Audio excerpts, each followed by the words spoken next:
Hello, everyone. Welcome and thanks for joining us this evening. We will be getting started shortly.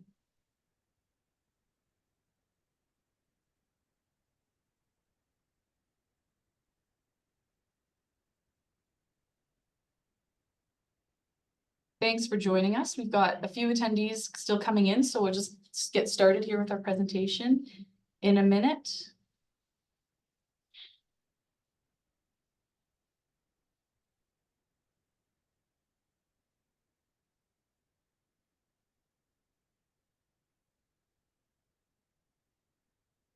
We'll give a couple more minutes to let everyone log in. Just so everyone's aware, we are recording this session. The recording has started.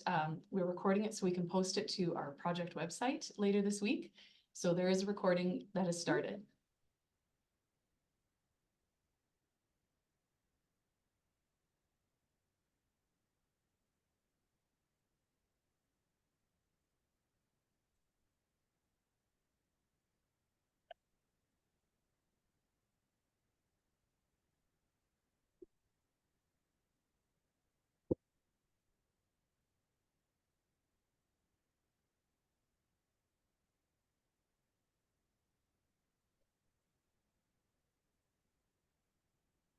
Okay. Thanks again for joining us. For those who are just logging in, we're giving everyone a minute just to get settled and logged in.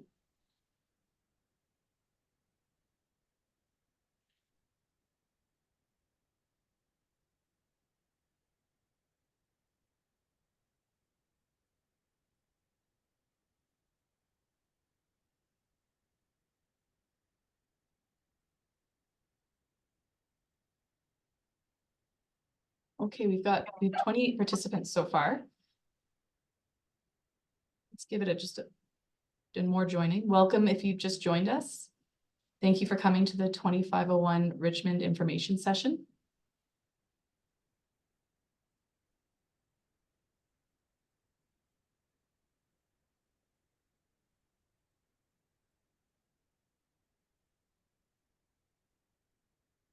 Okay. Kathy, let's begin. We've got 29 participants. More can join. We'll pause as we go through just to welcome everyone as they join. Thanks again, everyone. I hope you can see me and other members of the project team. If you're experiencing any technical difficulty, please submit your questions to the Q&A function within your app, and we'll have our team respond to your questions. My name is Martha McClary. I've maybe met many of you in the community before. I'll be one of the facilitators this evening. I'm an engagement specialist with B&A Studios, and we appreciate you taking time out of your evening to join us for the 2501 information session. Again, we understand that virtual information sessions can be new to some, so I'll give you some instruction and some housekeeping items off the top, and then we'll get into our presentation. As I mentioned, this session is being recorded. Your microphones are muted and your camera is off currently. If you're having any questions at all or technical difficulties, do reach out to our team and we'll respond to your questions. You can use the question function, Q&A function below. The recording of the presentation will be posted to the project website. So you will be able to go back and watch it, share it with others, or those who cannot join will be able to watch it later this week. Some of you may have been able to see this, but we've also posted our presentation and the recently reviewed transportation impact assessment on our project website as well. So the materials that we're sharing tonight are available on our website, and the video or the recording of the session will be posted shortly. Tonight, we will start with the presentation. Kathy will lead us through a slide deck to give you the latest updates on the 2501 Richmond project. And then we're going to open it up to questions at the end. You're welcome to post your questions through that Q&A function throughout the presentation, but we're going to save all the questions till that end. If you would like to speak your question, we'll get you to raise your hand at the end, and we're going to unmute you so you can speak and ask your question to the project team. So there should be two functions within your app, a Q&A and a hand raise. We'll also be collecting your comments through a feedback form. We'll share a link to that. It's a virtual form. It's also posted to our website.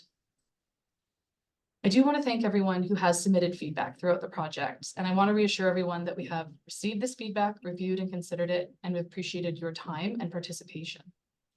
The feedback we hear after this session will be added and summarized to our What We Heard report, and we'll share what we heard and what we're hearing from you about this revised concept we're sharing and discussing tonight.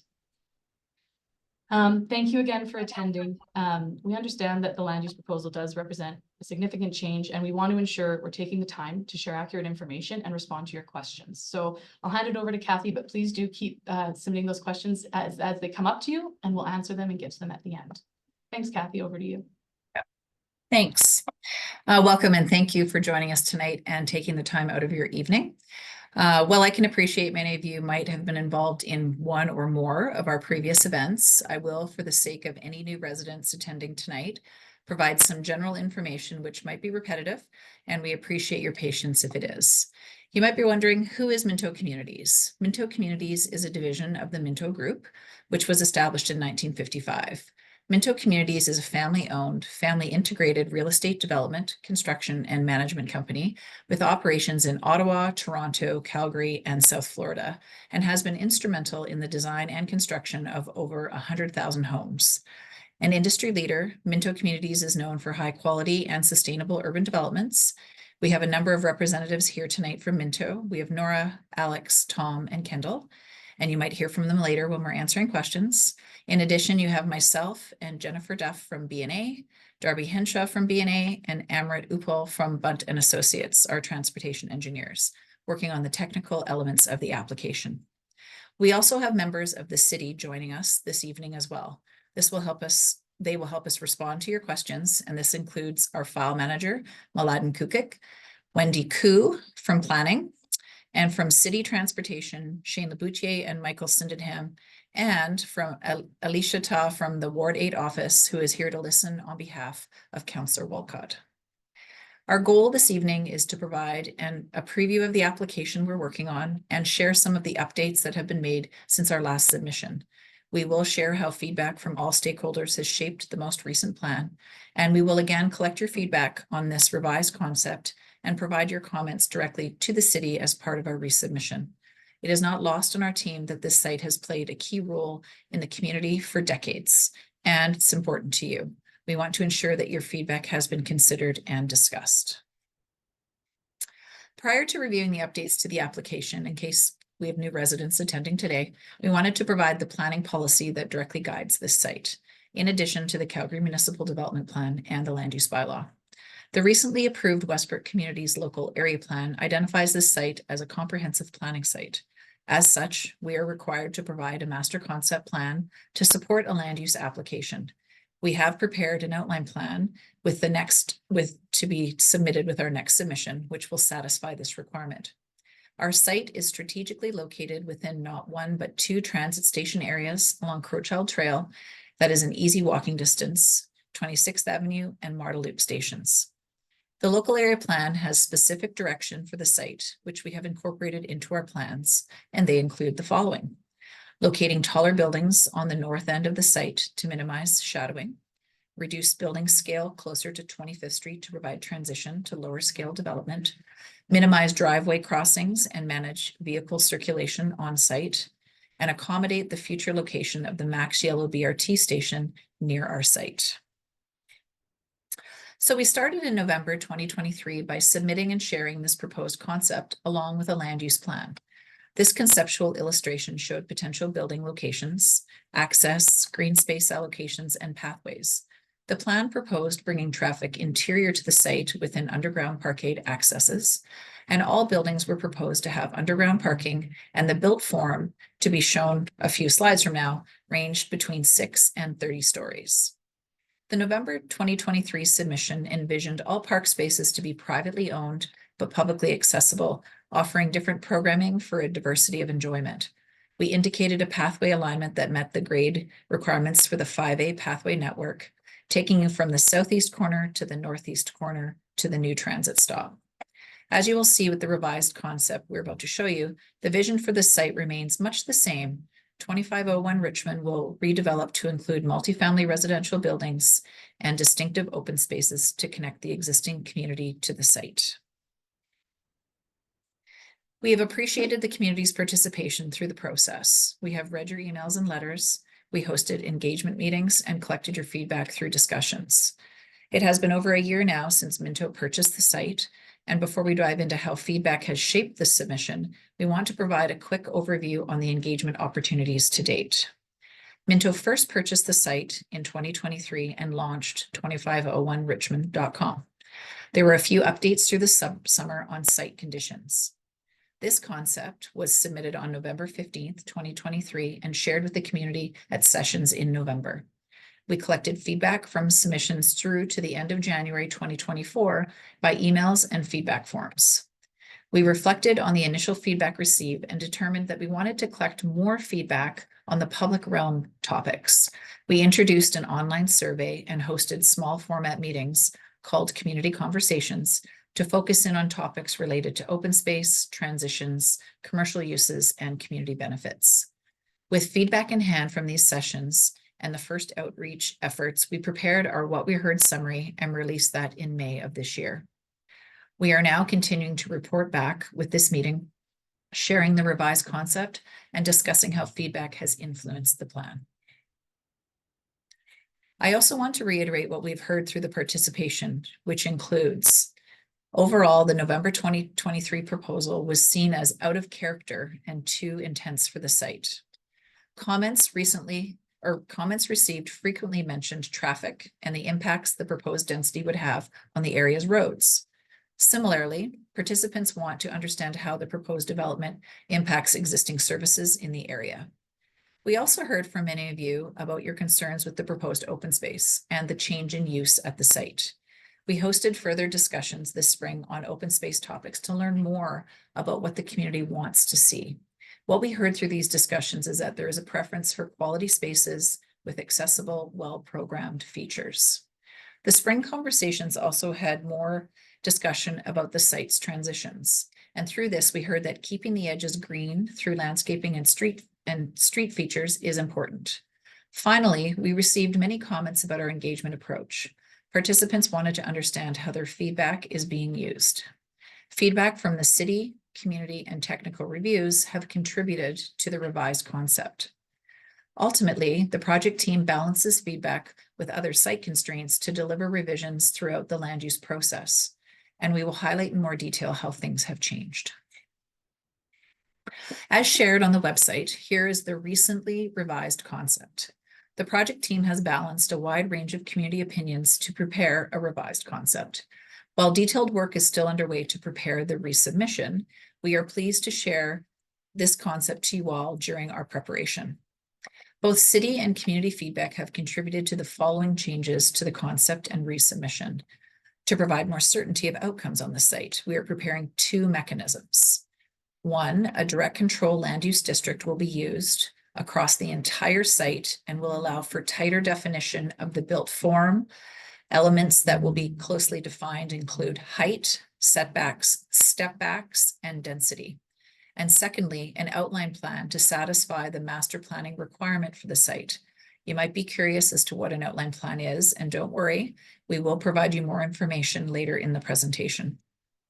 The resubmission proposes a consolidated municipal reserve land dedication of our required 1.15 acres in the northwest corner, with frontages against both 25th Street and Richmond Road. The park will be owned and maintained by the City of Calgary after construction. We can appreciate that we heard feedback for parks located both at this location and at the southwest corner, and it was determined that public open space located nearest the BRT, commercial, and higher density forms was the most optimal location. Overall, density has been reduced from the initial proposal. Shadow studies have been prepared to show how the proposed massing interacts with surroundings. The new proposed unit count is 1,250, and we will be showing shadow studies later in the presentation. Additional transition features have been introduced along key edges, most notably step backs in building height, streetscape improvements, and park space.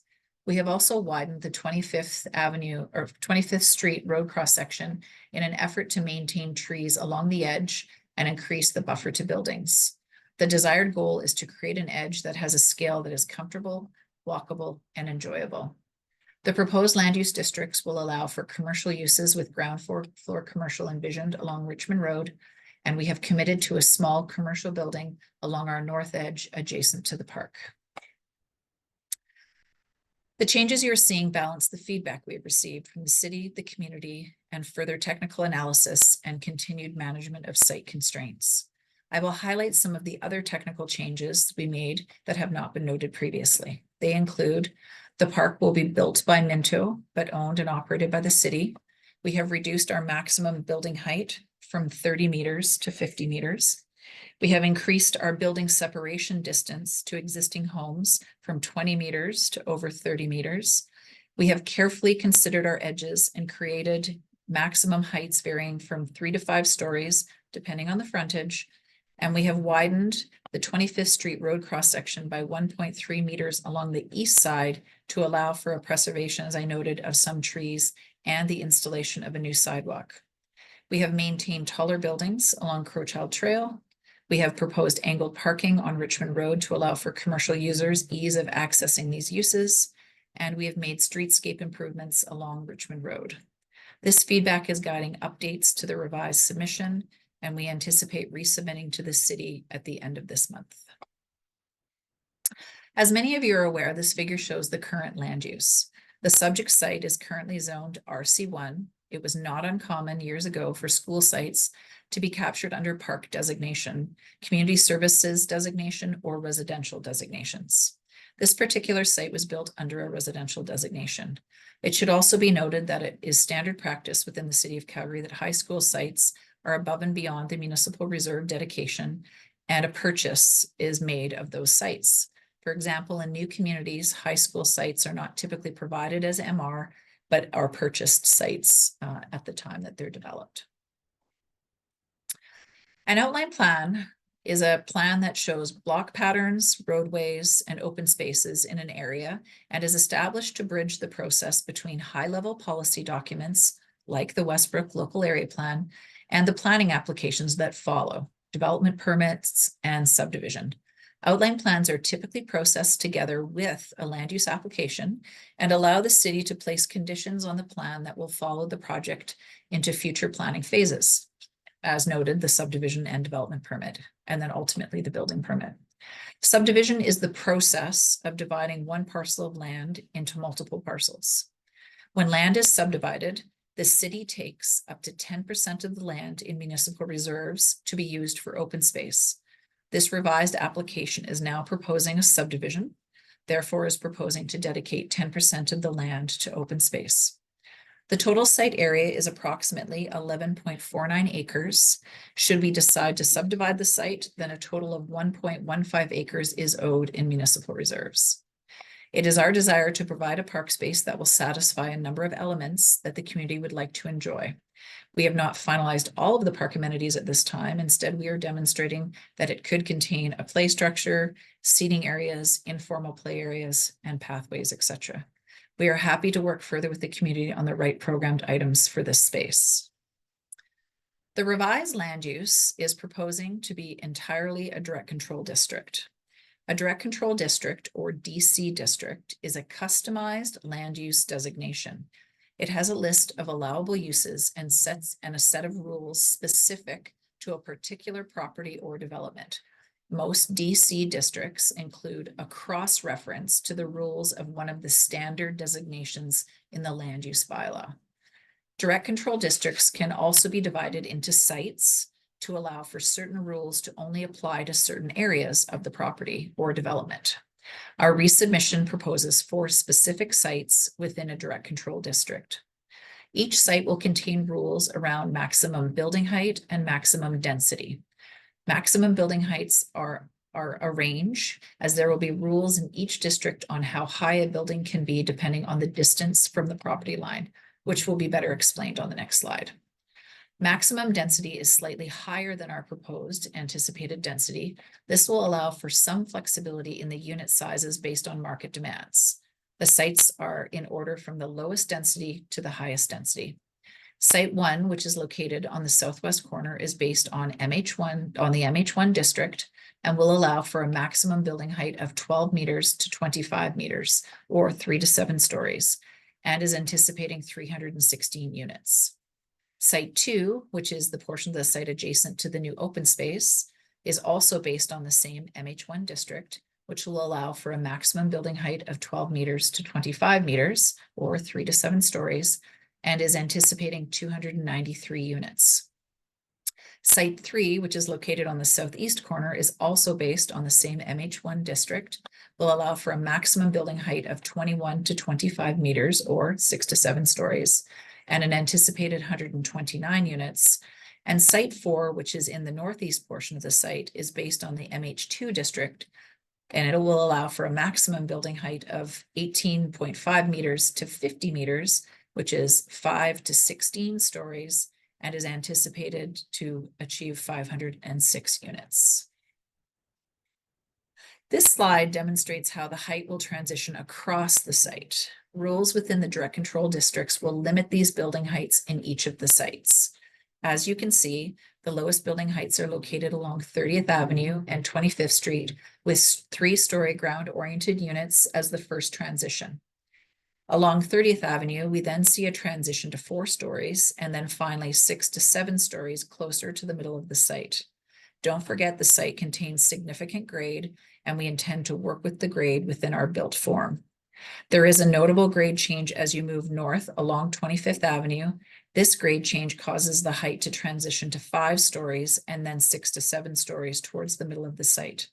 We were very thoughtful in placing the higher heights away from the edges and within the sites. The dark blue areas where the tallest buildings will be located. Rules within the DC district will limit the floor plate for any buildings over 25 meters to 800 square meters. This will ensure narrower towers, which will have less shadow impacts on neighboring properties. The next few slides will demonstrate the type of place we are hoping to achieve with this development. Please understand that these are conceptual in nature. And to begin, here is a rendering of the proposed park space in the northwest corner. This view is looking south with 25th Street on the right. This will provide a central gathering place that is well connected to both the proposed and existing communities. There will be space to play, relax, and gather with neighbors. Here is a closer view of the park space showing a potential playground and ample green space and trees. Moving south, here is a view looking northwest from the corner of 25th Street and 30th Avenue. You can see the 3-story portion of the building on the left-hand side that transitions up to a 4 to 5-story building.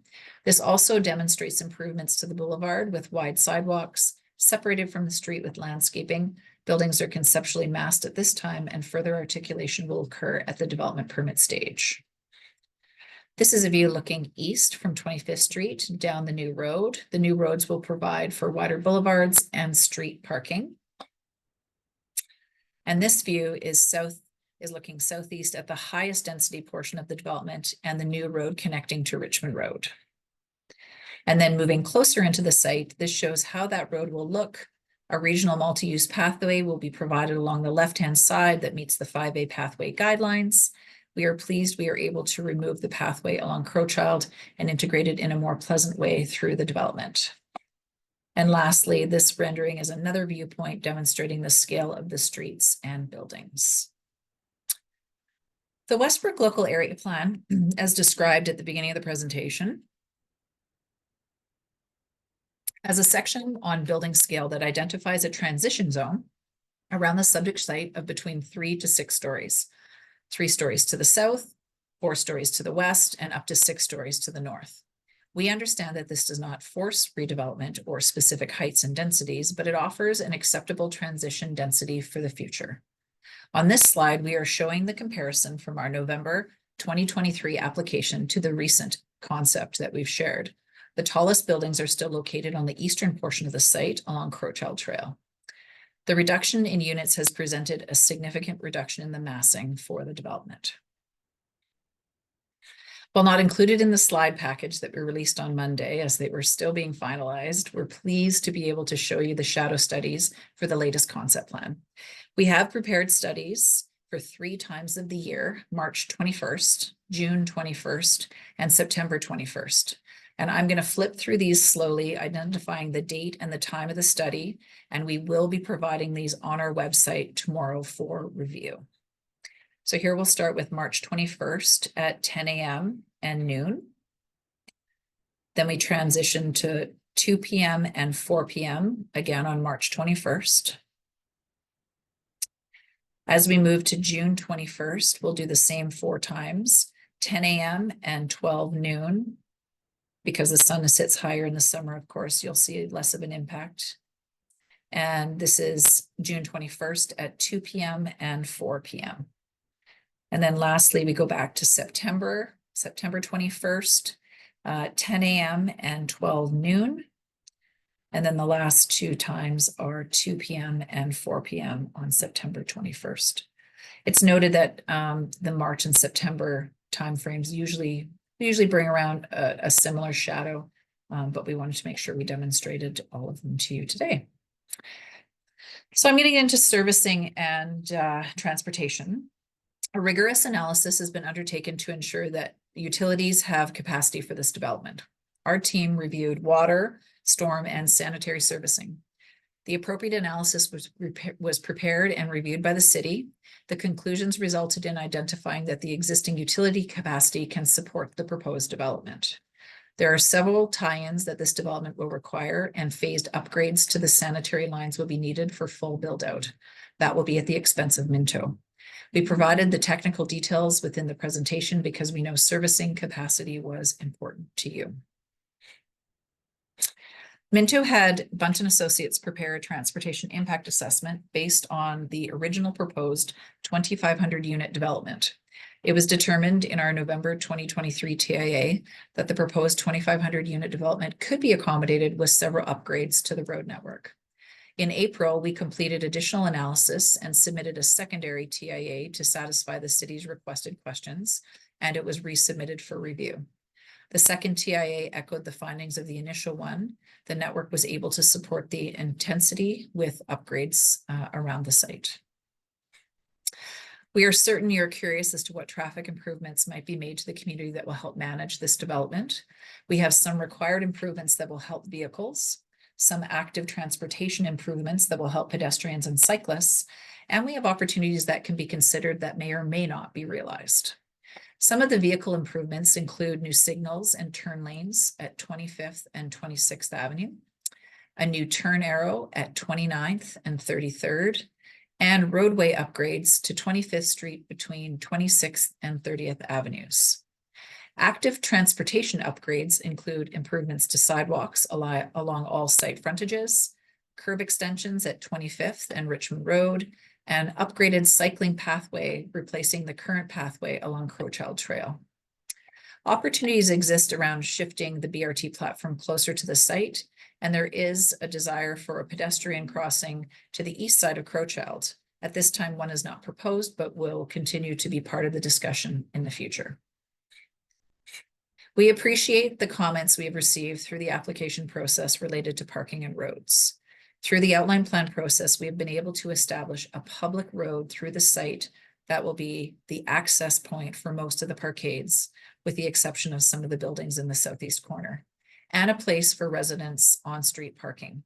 We have cross sections that will contain driving lanes, parking, sidewalks, and pathways. It will be safe and comfortable and the main access for the buildings. Minto is planning to provide parking as per the land use bylaw and not intending to ask for relaxations on parking stalls. All right, I'm going to pass this back over to Martha. Thanks, Kathy. So thanks to those of you who have joined since the start of the session. Kathy just went through our presentation content, and we're about to get shortly to the Q&A. And we do have some questions that have come in through the Q&A function. If you would like to submit a question by typing, you can do that with the Q&A function. If you'd like to speak, you can raise your hand and we'll unmute you so you can ask your question of the project team. Before we get to that portion of this evening's presentation, I'll walk through some of the next steps and the timeline. Since our first submission on November 15th, 2023, we have received feedback from the city, technical review, it went through public circulation, and we've also undertaken public engagement. The concept has been revised and we're working to update the application for resubmission, likely this July. The application will include technical studies like the TIA shared with the community on our project website, and will also respond to the detailed review comments we received from our first submission. We did provide answers to the city's questions with our April update. You can expect a similar response. There might be updated information if there was further resolution on some of the items since the time of publishing in April.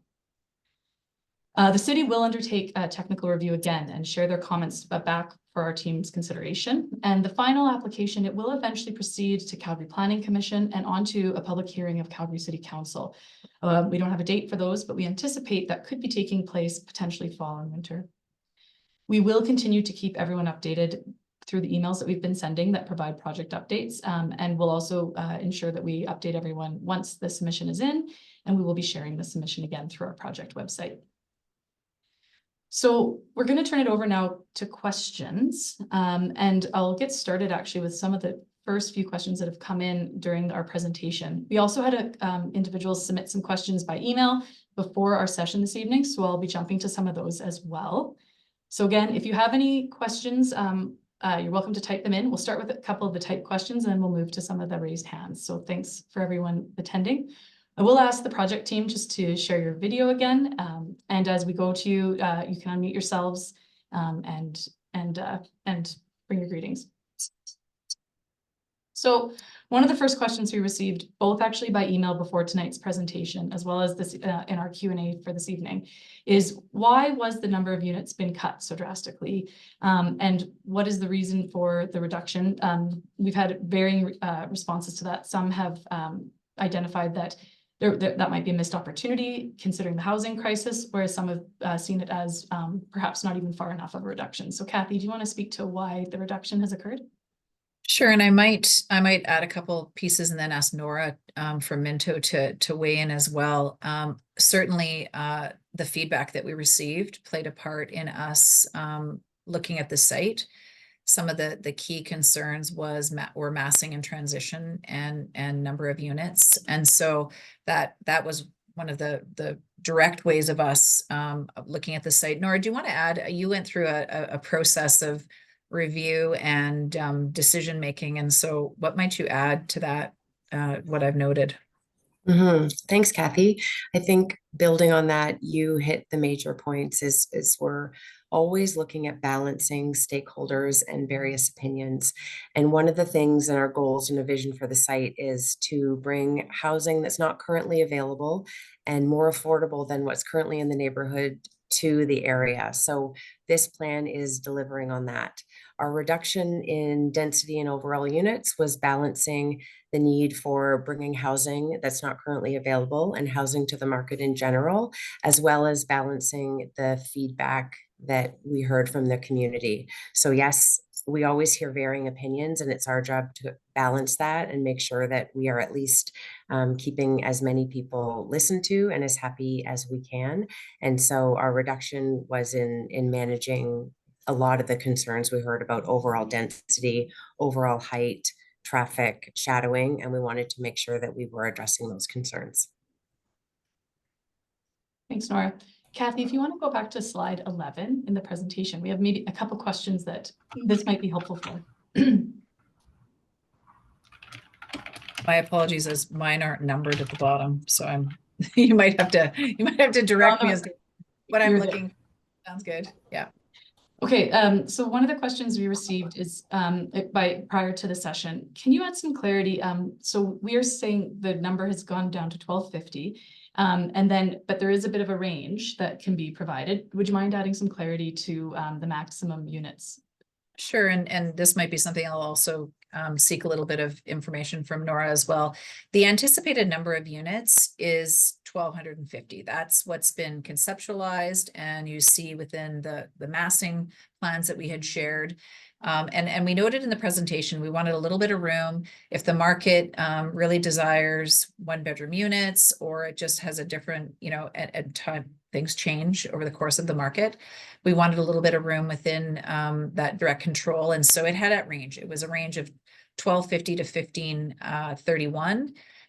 In terms of what is that from a units per acre, it's between 108 units per acre and 133 units per acre. So Nora, is there anything you want to add in regards to just that little bit of flexibility that you were looking for? Absolutely. As Kathy mentioned, it's market driven, and the market, as everybody knows, is rapidly changing. And before we do anything, we do our homework and we do a lot of research. And so we want to maintain that flexibility so that we can deliver based on what the market is telling us they want or what they need, and we adapt to that. So building in that flexibility on a project that's going to take place over a number of years is important to make sure that we are keeping up with what the marketplace is seeking in terms of housing options. Thanks, Nora. And sticking on this slide, so a question about DC1, the direct control 1 plan shows a maximum height of 7 stories. How can we guarantee, pardon me, that the height will not exceed 3 stories adjacent to 25th Street for future phases of the project? What's the guarantee mechanism? No, and that's great. And that's a direct control is a good way to have that control. And I might ask if, Mladen wants to add anything, but a direct control district is something that is done collaboratively with ourselves and the city. And it goes through a process and is vetted. And it is tested with, in comparison to the vision to ensure that what we're committing to actually is realized. And so we do have to build in some variables within it. We can usually control it within heights, and then step backs are another rule that's used. But maybe Mladen, if you could add from a direct control perspective, this is a bylaw that's approved by council, and this is what governs your future, file planners reviewing applications on the site. That is the guidance that you must follow. Do you want to add anything to just what a direct control and is and how it's managed, just to give those assurances that we're noting here? Yeah, typically we use a stock land use district when we review land use applications. We have around 40 plus different stock land use districts. But for certain applications, if they're unique, if they're proposing something unique, or if you want additional hooks and balances to secure certain things, we use a DC, direct control. They're usually based on a stock district, but we add additional hooks and balances so to ensure that we have those step backs or whatever we need to achieve through a DC, if we can do it through a stock district. And then, as I noted, it is approved by council, so it's the will of council. Council is directing that this is how these are the rules that need to be followed, and so that's the other approval mechanism with the direct control. I have a question that came in for the planners on our panel. Why not MU1 or MU2 as a base for the DC? Commercial could be next to the BRT stop. That's a great question. I know there was a lot of rigor that was done between our team, and I don't know if Jennifer and Tom, if you feel that you want to answer that one, and maybe Tom, if you want to take a first stab, but I know that you guys looked at all the districts and you had some rationale behind that.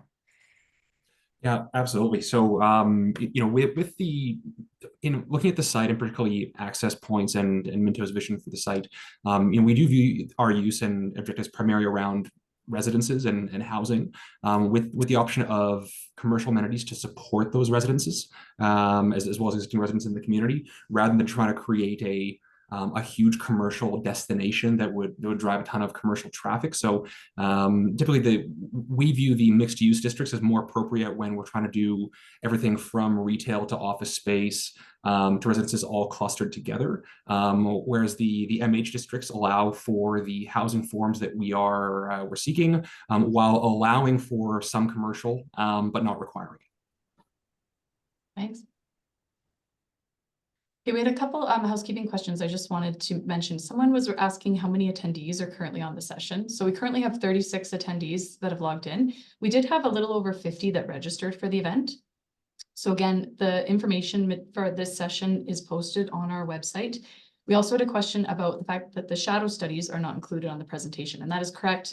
We were trying to get the information out on Monday as quick as possible so that people could review it before tonight's session. We got the shadow studies today and added it, and we will be updating the presentation deck that is currently on the website tomorrow. So it will be available. This version of the presentation deck will get updated. So thank you for those questions coming in. So Getting into open space, we received this a couple of different ways. Is there a reason for the location of the proposed open space on the northwest corner? Can we discuss that a little bit more? There has been some discussion around what might be programmed, but we'll start with maybe the location. Sure, I'm happy to start with that and see if that answers all the questions. With a location this size, the city Parks Department especially, they desire parks to be adjacent to public roads. And so it is always our first thought to try and place it in, you know, that high view, most notable public interface on a site. Those present themselves as both the northwest and the southwest corners, I would indicate. And we certainly heard that through feedback is consideration of the southwest corner. There's a few other elements that we look at, and this was something that we heard early on from the city. The city sees this area of the site as a node.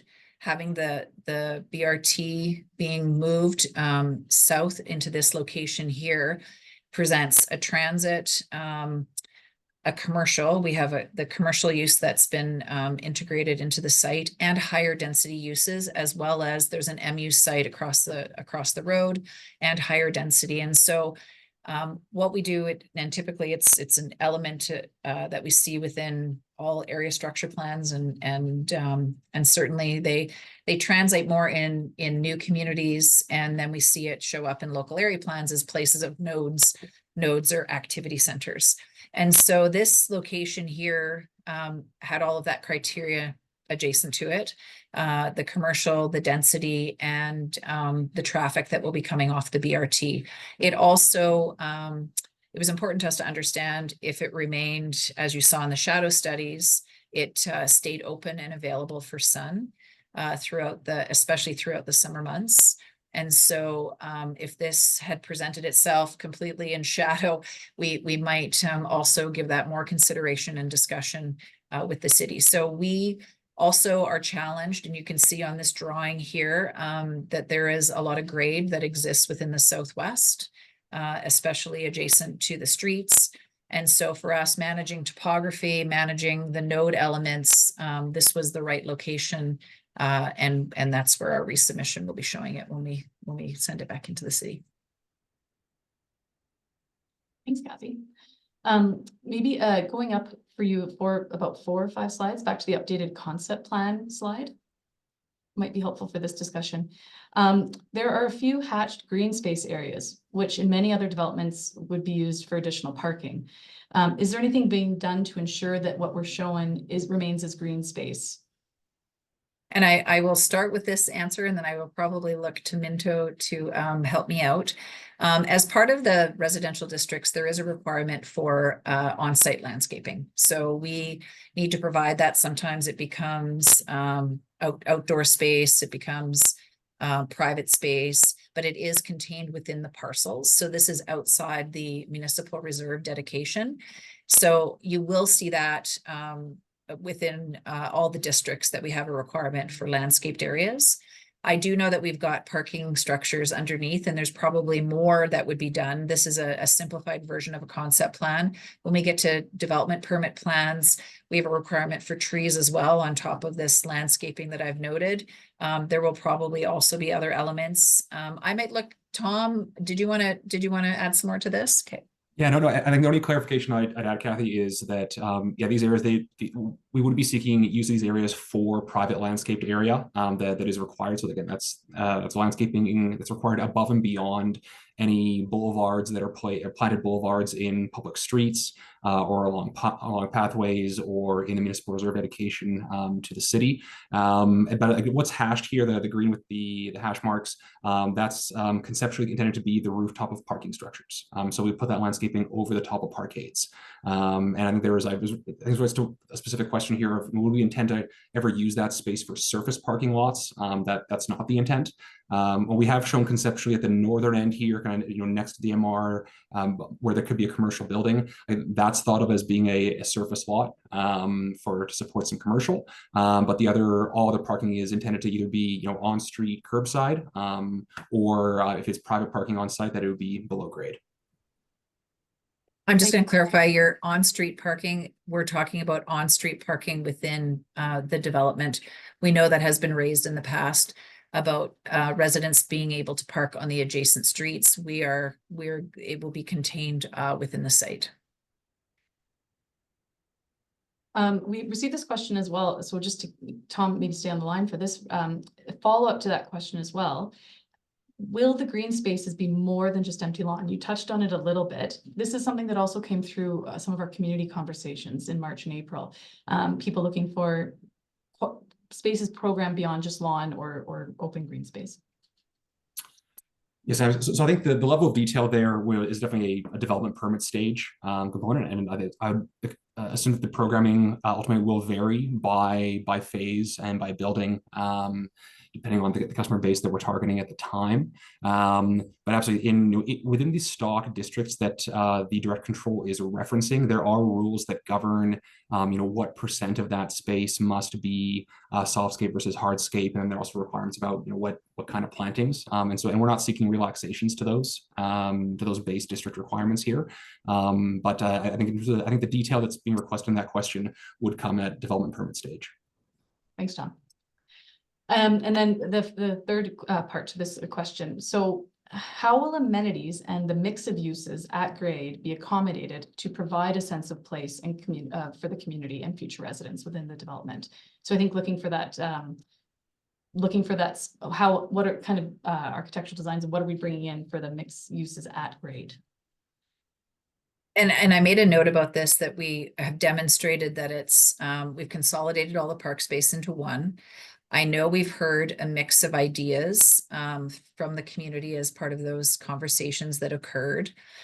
We would be looking to have some more detailed conversations with the city, with the Parks Department, and also the community to maybe realize the final elements in this park. I think the sense of community and place comes from us listening to ideas of how we can activate this space and ensure that if it's we see lots of parks in the city with standard elements, they get used, but I think this one has a little bit of more special qualities to it, given the adjacent residents and new residents. So we're open to continue that dialogue, certainly to program it and listen to what might help maintain that community of place or community sense of place. Thanks. I think we'll go now. We do have a hand raised for the attendees. So we're going to go to that because we've gotten a lot of questions in for transportation related topics. Okay. So we'll go to the raised hand and then we'll jump back into some transportation discussion. So Cheryl, your hand is up. So I'm going to cue you to unmute and you can pose your question to the team. Can you hear me? Yes. Hi, Cheryl. Hi, I'm speaking on behalf of my husband Storm and myself. Storm is unable to be here. He's out of town at this moment. I'm going to read some of his comments that he'd like to have on the record here. And there's one from myself. The one that from myself is, and we've spoken to other residents, is we don't know why you guys are insisting putting the green space in the northwest corner. I read through your information, what we heard. No one said that they wanted it in the northwest corner. That makes no sense whatsoever. We need to have a buffer, literally breathing space between Richmond Park in the southwest corner with a toboggan hill included and a park in that southwest corner, which is a toboggan hill, and it gives a literal breathing space in there. Now, I also need to make sure that every single one of you has seen the proposed rejigging of what we sent you guys with that email with the picture that went through. We sent that yesterday morning. I need to make sure each of you have seen that. And so that's something that I need to have there. The next thing that I'd like to ask about is density. Now, 1,250 to 1,531 units, which works out to be approximately 115 units per acre to 140 units per acre. Municipal Development Act indicates the measure should be 30 to 40 units per acre range, and at the outside could be 75. Why are you going against that is my first question. I have a series of questions. This is the first one. Can you indicate where that was taken from, your 30 to 40? And this might be a question we ask the city or Look ask. on the- Yeah, sure. Look in the Municipal Development Act. The Municipal Development Act, the province's Municipal Development Act, or the Municipal Development Plan for the city of Calgary? I You just can want to ask my get clarity. husband. You can ask my Okay, husband that okay, when he gets in okay. here from out of town. Okay, He okay, has been working with the community association, and Okay. these facts have come up here. okay. Your number is still too Follow up high, with that. way too high. Okay. That's We'll my get more first clarity. question. We'll start, yeah, so you want to start there. Thanks, Cheryl. Do you guys want to answer that another time, or do you want to come back on No, that? I mean, there's a lot of different policy to relate to policy. I mean, we're a comprehensive site at a BRT. And so there is definitely policy within the city related to transit nodes. We feel it's an appropriate density given a node. And we appreciate there's a difference of opinion. But we can certainly get more clarity around the numbers that you're stating after tonight, and get back to yourself and to your husband. But this is considered, a BRT transit node. It has 2 station areas that it overlaps with. We feel it's appropriate. Again, the city will continue to process and evaluate our application and render a decision. My second one is regarding infrastructure. Minto indicates that the existing sanitation infrastructure is limited to 900 units in total for the property, and sanitation infrastructure would have to be expanded with any number above the units built. Why is the application being considered for anything higher than 900 units? Sure, and I'm probably going to ask Tom to clarify, but it's not uncommon that when we have redevelopment within our city, that there are some upgrades that are required. This is a cost that would be borne by Minto. It has been evaluated by the city and deemed appropriate. Tom, do you want to add some more to that, to this conversation? Yeah, no, I'll echo that. I think we do have a slide here in the presentation towards the end that speaks to servicing. And also note that from a utilities perspective, both potable water supply and stormwater have been deemed to have sufficient capacity nearby and not require any upgrades. And then yes, that's sanitary. If we're directing all sanitary flows to a existing pipe in 24A Street, north of Richmond Road, that pipe can handle an additional 900 units before any upgrades are required. And then beyond that, there'd be an offsite upgrade required to increase the size of that pipe up until 26 Ave. So it'll be I think about 80 meters of pipe that the Minto will be upgrading, and that would be fully at Minto's cost. And as Kathy mentioned, these kinds of upgrades are quite typical with any urban infill applications. I think Minto has yet to do a file in the city of Calgary where we did not touch an upgrade. I do not understand. We already have issues, for example, on 25th Street. They have indicated on 25th Street that our sanitation pipes are already crumbling. They have tried to put a liner in between to try and give it some extra time. So I need to let you guys know we are already in a really bad state here from a sanitation standpoint on 25th Street. I'd like to have that on the record, and you guys need to deal with that. In respect, the third thing is regarding traffic. This is just gobsmacking to us to see that you guys have chosen to use flawed data. Your data from the traffic studies is 20 years old, from 2004. You have this is flawed, and so you guys are not being not, it's disingenuous that you guys are assuming that in 20 years, the traffic is still the same. You need to do traffic studies that are up to date now. What you don't realize is that there has been massive growth throughout Killarney and areas that are around here, and Marta Loop and everywhere else. There was huge increase of population in this, and so there needs to be traffic studies that are current. You cannot use 20-year-old traffic studies. The next thing is, you have not dealt with the intersection that is at Richmond Road and 29th Street. I see a little you know, light you know, at 33rd and 29th, but you have not dealt with 29th Street and Richmond Road. Flawed. You need to deal with that before anything else can proceed. And you need to, once you get a current traffic study, then you can see exactly how dangerous it already is at 29th Street and Richmond Road. So before this gets anything further, you guys need to deal with that. The next thing that I need to let you know about is at 7 o'clock in the morning, going from 25th Street onto 26th Avenue. We can't get out of the neighborhood now. So you try and put other people into this neighborhood over and above just trying to get onto 26th Ave. We can't get out. It is far too much traffic in that regard. So things are going to be backed up. So the next thing that I wanted to talk about here is, Cheryl, do you want a response on the transportation before you move to the next item? Do you want? Sure.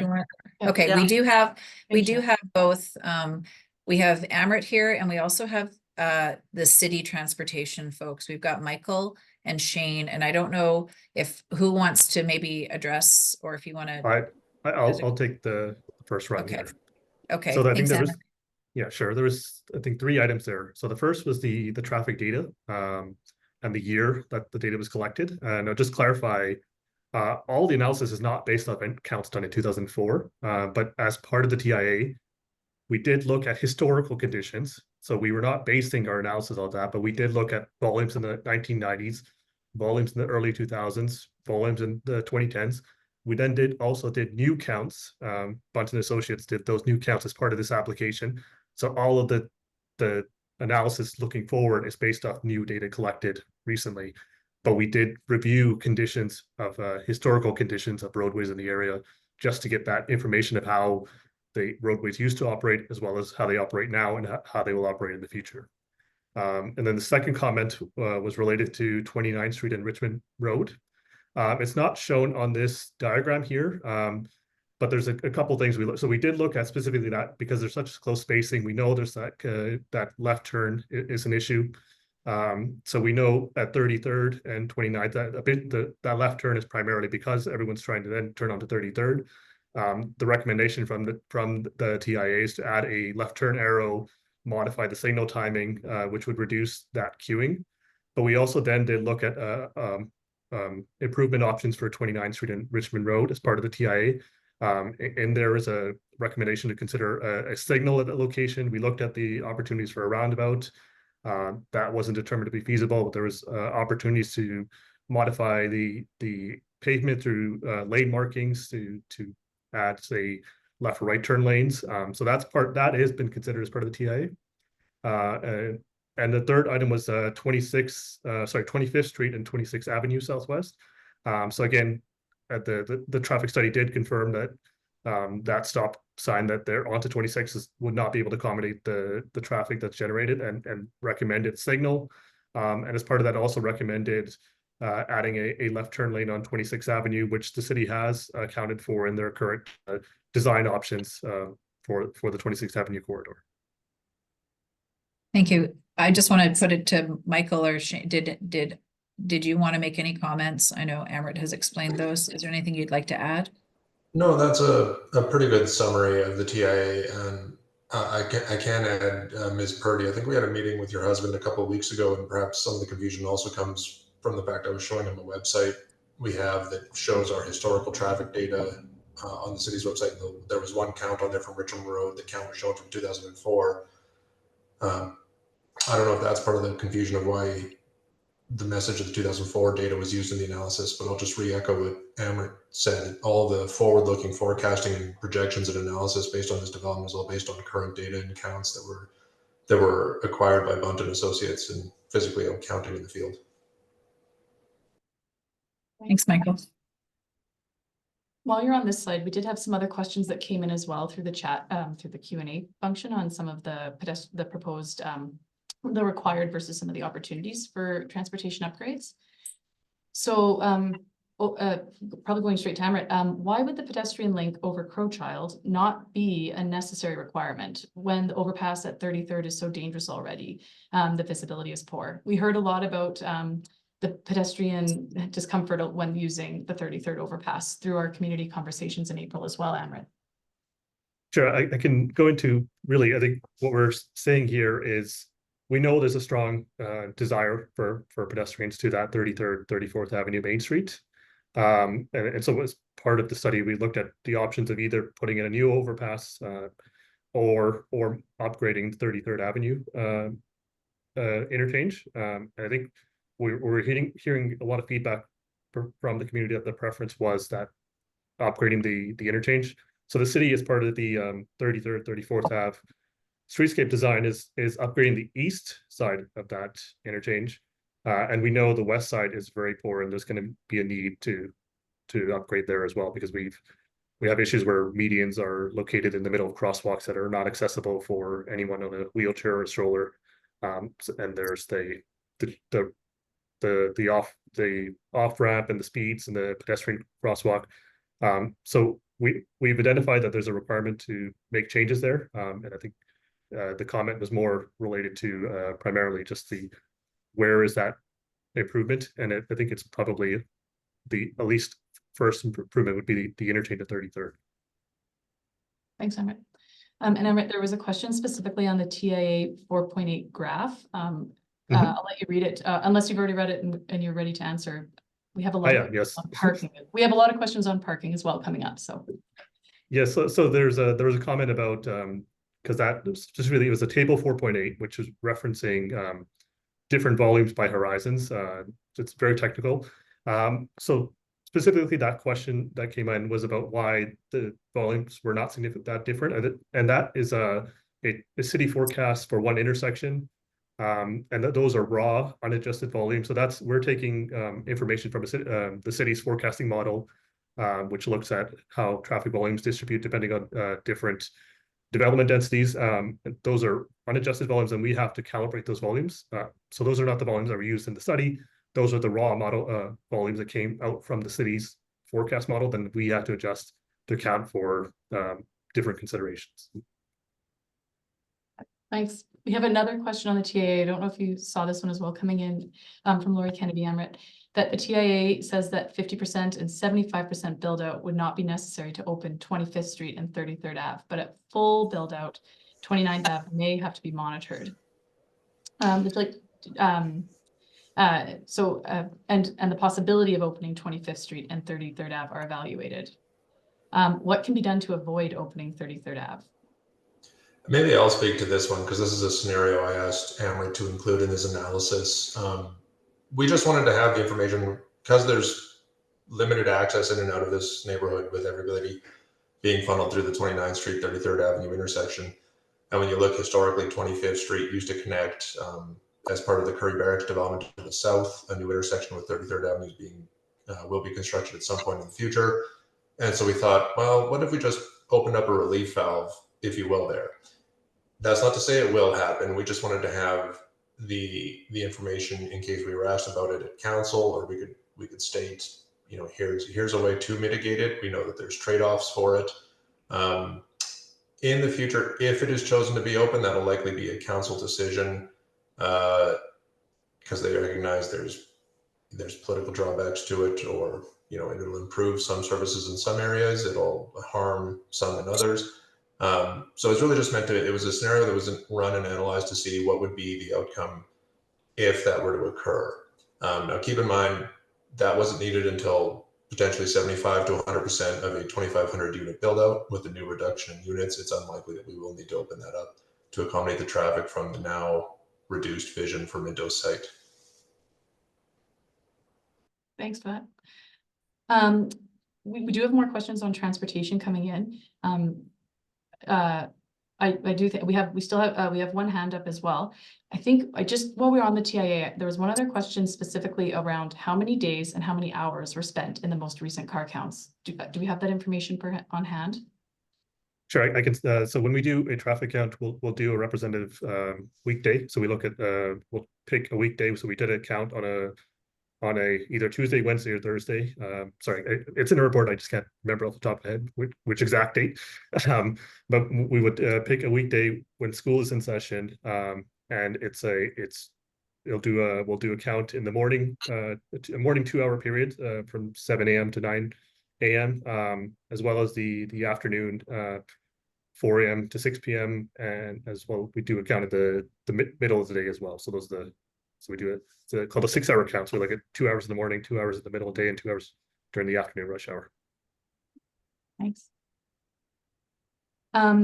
Just to follow up with everyone, because I don't know if everyone can see some of the comments coming through the questions. There has been, with the discussion on opening 25th Street, we've had a couple different responses with people understanding maybe opening as maybe a potential practical, but then also comments coming in saying it should not be opened in any circumstance. So just to report back on some of the comments we're receiving following the discussion. We have a couple hands up. We have two. Alicia, your hand is up. Would you like to speak on transportation? I'll unmute.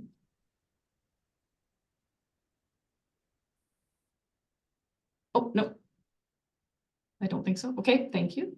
Cheryl, I think your hand is still up, so I'm going to go back to you and I'll give you an opportunity to ask more questions. Yes, please. Nothing in this new proposal appears to address the egress from the community for emergency vehicles nor evacuation routes required by SEMA. This is a significant safety concern to the existing residents and to proposed residents for this development. Can you please say anything on this and what's being done there?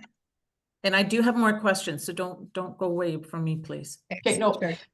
thank you. Michael, is that something you want to address? Because you have or Maladen, there's a rigorous stakeholder review that happens with all applications. Yeah, emergency management and fire department doesn't fall under transportation. For some reason, they fall under utility generalist. But I will say, like the fire department will be looking more specifically to the new site, specifically for those buildings. The emergency routes are sufficient for the SEMA and the fire department for the existing residents right now. We don't anticipate that changing just because this site gets developed. It was sufficient when it was a school. It's sufficient for the existing homes that are next to the site. So it's deemed sufficient for the site, and then specific to the site itself to get internal to it, they'll be evaluating the internal road network, that sort of thing, to make sure their trucks are accessible. But in terms of a question of their response vehicles being able to actually reach the site, they can do that today. We don't anticipate that changing in the future. And I think I would add, there will be another review when it's resubmitted. And I think just to further answer this, Cheryl, it was a question that came up when we were requested to look at an outline plan and a subdivision for the site, knowing that a public road through the site does give better access to buildings within the plan versus our previous concept plan that had stub roads that brought you into underground parking structures. And so that was an improvement that was mentioned as we were considering the outline plan from administration. So there will be that other round of circulations that will occur with the resubmission. Thanks. Cheryl, I'm going to come back to you for some more transportation related questions while we're on this topic. Thank you. I'm almost done. One of the things that is a comment here is that what happened to the requirement with Westbrook LAP that stipulated that the taller buildings should be located on the north end of the site. It appears that they have the tallest building instead on the east and in the center of the property. What's up with that, please? Sure, and thanks for that question. And I might also, we can get the city's perspective as well. It was identified, yes, we've got higher density located in the northern portion of the site and also the eastern. It was noted to us during our pre-application and early on in the process that this was a good edge to transition density to. And so I'm just putting the shadow studies up. It's easier just to see the massing. And so we are within the top portion. We've reduced the heights. This building, you might recall in the previous concept was a little bit higher, but we've focused those to be in this northeastern portion. So I appreciate the comment. We didn't put them directly here at the top. That's where our commercial building has gone, but we've kind of stayed within the area. I don't know if Mladen, you wanted to add anything to this. I know you're going to be reviewing this new application and the criteria that you have to follow the policy before you. Yeah, the LP does say that. That being said, there are some merits to putting the buildings along Crowchild. For one, it's further away from the residential areas along 25th Street. That might also mitigate some of the shadowing impacts. That being said, we do want to do like a full, thorough review of this when it comes in, examine the shadow studies, do some massing analysis, just to make sure that's the case. Thank you. Thanks. Cheryl, I'll come back to you. Your hand is still raised if you have another question.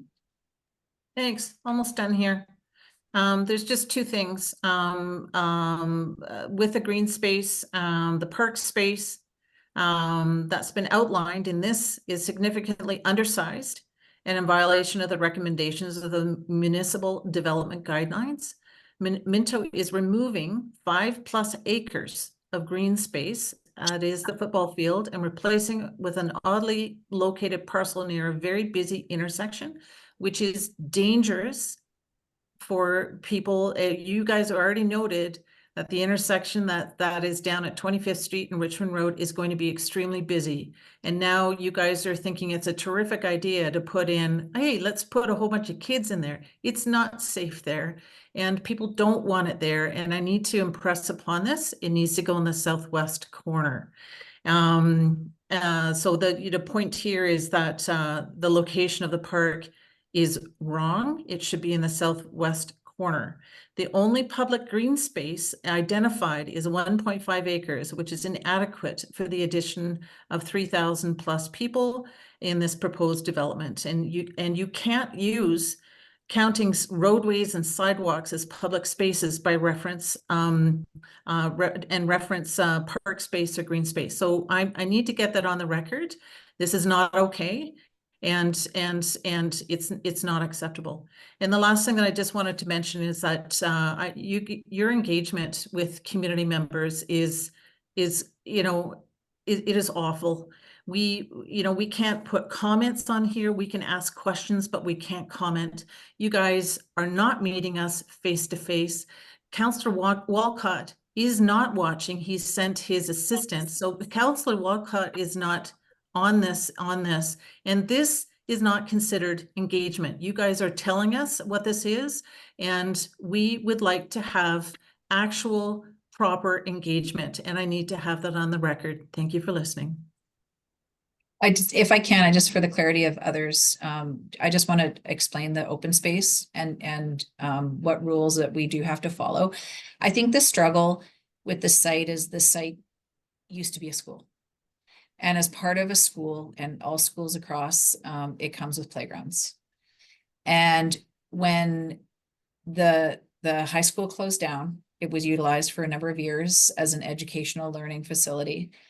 And when that time came to end, the city was asked if they wanted to purchase this, if they wanted the school site. They chose not to, and it was sold, and it was sold privately. So that changes, it certainly changes the future use of the site.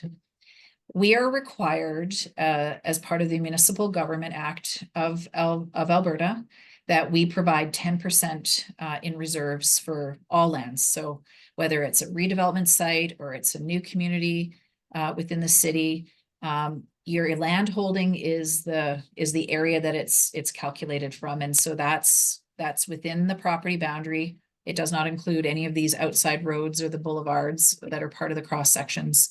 And so that math is that 1.5 acres. We don't get to subtract anything. The only time we ever get to subtract anything out of that total number is if we have environmental reserve. And that's when we've got wetlands, or we've got escarpments, or we've got land adjacent to rivers. This site, of course, does not have any of those items. And so we're required to adhere to the 10%. And so that's what we've provided. I appreciate and understand your feelings, Cheryl, on this. This is a site that had a different use. And certainly we are doing our best to meet the guidelines and provide it in a place that's accessible, and also appreciate the opinion of where you'd like to see the open space. So I just wanted to make sure I clarified that we are meeting the MGA requirements for what is needed for open space. Martha, did you want to comment on the engagement Yeah. comments? Yeah, and appreciate your comments, Cheryl. And we have received comments, and not just from yourself, but similar comments throughout engagement. And I do want to just take a minute that engagement can be tricky on privately owned sites. An applicant like Minto will be balancing a variety of site constraints, city feedback, technical feedback, as well as community feedback. And oftentimes when we're getting comments about engagement processes, it can be very frustrating for participants who have given their opinion, because we won't be able to necessarily incorporate all opinions, but we do honestly listen to all of them and respond while balancing the diversity of inputs that are coming on a project like this. So appreciate the comments. And when we set out at the beginning of the engagement process, it was our goal to really ensure that we were sharing information consistently about the project, and also giving opportunity for people to provide their feedback. And when we're just in the engage world, we often call that inform and consult, which aligns also with the city's spectrum. I welcome if there's any other comments, maybe from Lad, and just generally on process as well, about some of the opportunities that are upcoming. I might pass over to you, Mlad, and but do we appreciate the comments. It's we do understand, as Kathy mentioned, the substantial change this represents and what is changing in this community and in the surrounding areas. And so we don't take it lightly, but it is always a balance, bringing in all the feedback we receive to lead throughout this iterative process.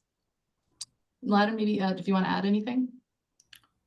Yeah, sure. But the process. So as with any land use application, the applicants submit, we do a technical analysis, look at mobility, look at pipes, do a planning analysis, look at the planning policies, but also open up the commenting portal.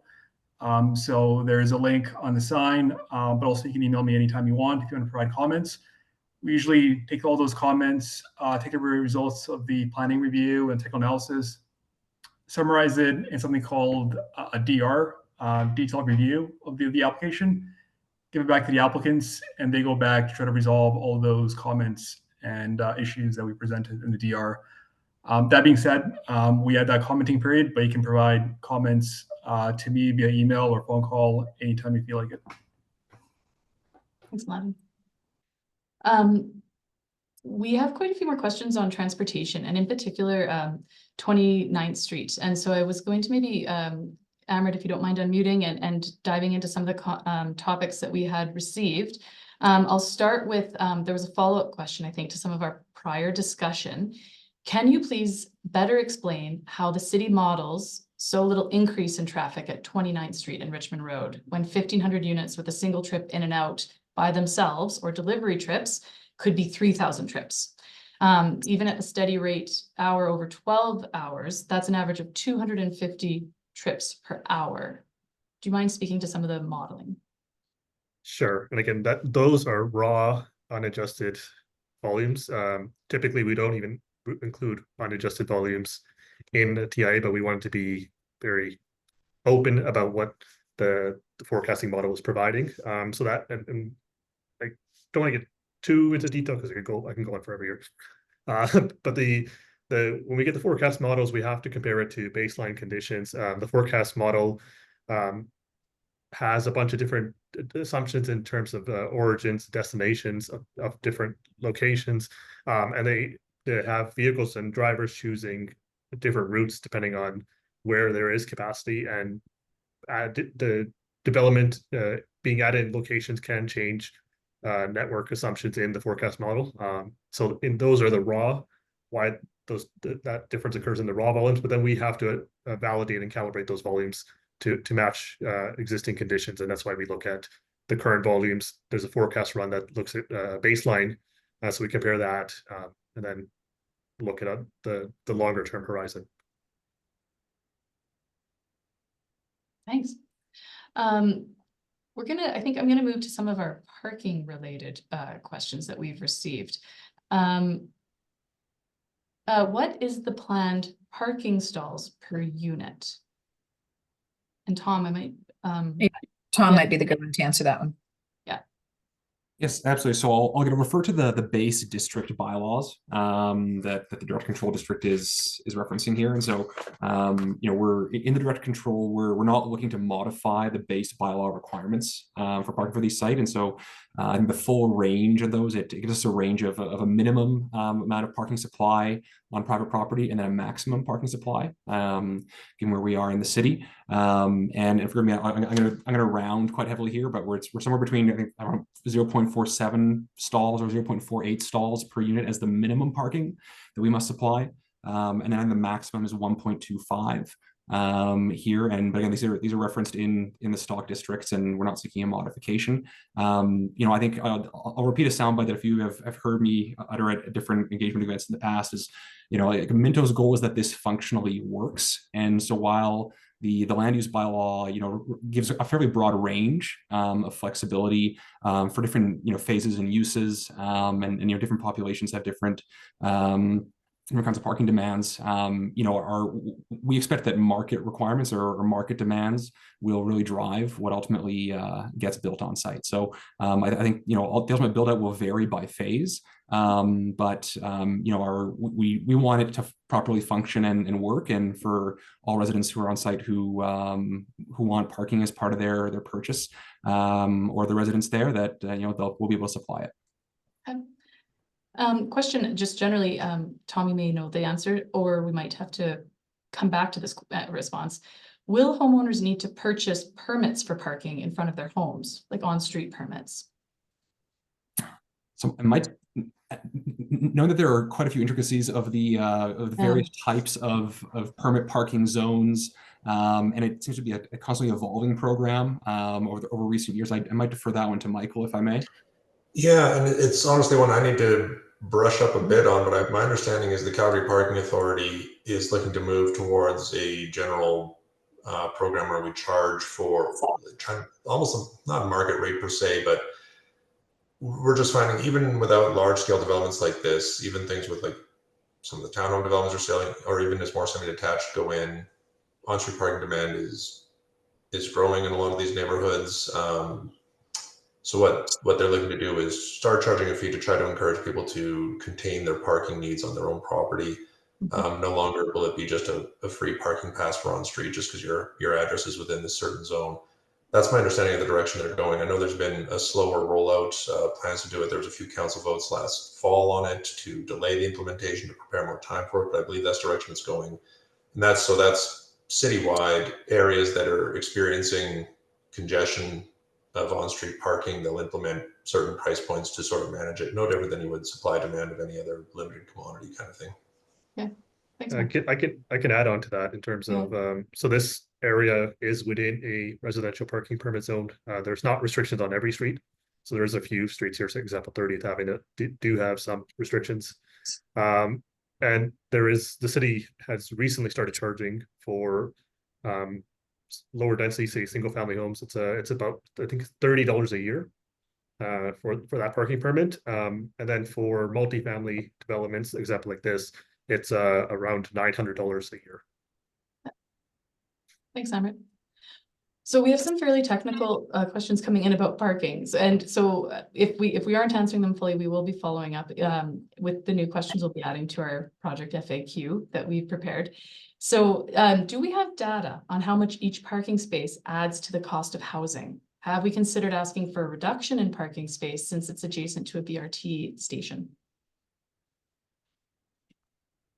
Tom, did you want to answer that? I mean, rule of thumb is, doesn't it add about is the number still about 40,000 a parking stall is that still the price for parking, or is that changed?